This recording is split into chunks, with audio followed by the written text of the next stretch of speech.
जाते होंगे। कौन कौन उठता है 5 बजे? आप तो सभी समझदार हैं, आप तो उठेंगे 5 बजे 4 बजे, लेकिन बालकों के जो बालक बैठे हैं, कौन कौन उठता है 4-5 बजे?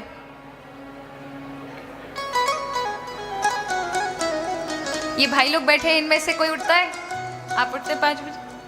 बहुत अच्छा। देखिए, ब्रह्म मुहूर्त का जो ब्रह्म मुहूर्त कहा जाता है, ध्यान दीजिएगा मेरी बात पर, क्यों कहा जाता है?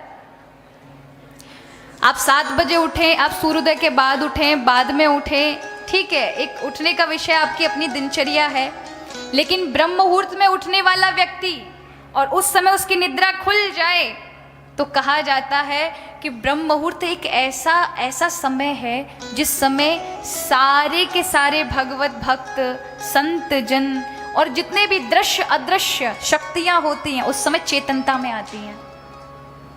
उस समय किया हुआ भगवत भजन, किए हुए अच्छे कार्य, किए हुए सोचे अच्छे मन के विचार, वो तुरंत सफल होते हैं, फलीभूत होते हैं। और कहते हैं उस समय भगवान नव चेतना बांटते हैं संसार को। जो ब्रह्म मुहूर्त में उठता है और ब्रह्म मुहूर्त में उठकर भगवत कार्य में, अच्छे सत्कार्यों में विचार करता है, मनन करता है, भगवत नाम लेता है, उसके जीवन में कभी व्याधि नहीं आ सकती। लेकिन जो महाराज उठेंगे 9-9, 10-10 बजे, क्या होगा? सूर्य भगवान जो प्रकाश के देवता है ना, वो नव चेतना देने के लिए प्रथम वेला में उपस्थित होते हैं और हम खाट पर पड़े रहते हैं, बेड पर चद्दर टांग करके। तो ठाकुर जी भी कहते हैं, वाह भैया, सोते रहो तुम, और फिर दिन के 12 बजे उठेंगे तो क्या होगा? वो जो चेतनता थी, वो चेतनता ऊर्जा आपको मिल नहीं पाएगी। ठीक है, आप कार्य करेंगे, हो सकता है बहुत सारे अच्छे अच्छे कार्य कर लें, लेकिन आपको एक उमंग नहीं होगी, एक उछाव नहीं होगा जीवन में। इसलिए ब्रह्म मुहूर्त कोई साधारण नहीं है, इसी में संत ऋषि जागते हैं, इसी में ही भगवत भक्त जागते हैं, इसी में ही अच्छे दान पुण्य सत्कर्म किए जाते हैं। जो कहते ब्रह्म मुहूर्त में उठकर भगवत भजन करता है, बालक पढ़ते हैं ब्रह्म मुहूर्त के अंदर, वो विद्या को प्राप्त कर लेते हैं। इसलिए 3 बजे से 4 बजे के बीच में, 5 बजे के बीच में अवश्य बालकों को अध्ययन करना चाहिए। ये समय होता है जिस समय आपको बुद्धि का विकास मिलता है, प्रकाश मिलता है, स्मृति बढ़ती है। और उस समय अगर आप सो रहे होंगे ना, तो ज़्यादा दिन नहीं बुद्धू बन जाओगे महाराज।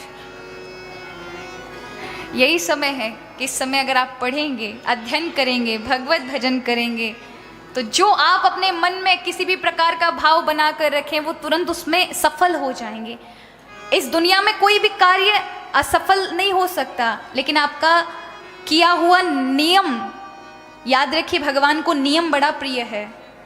कभी कभी क्या होता है, पूर्व में हम जब बालक थे तो नियम नहीं थे हमारे, अब हमारे नियम हो गए तो अब बहुत सारी चीजें देखनी पड़ती हैं।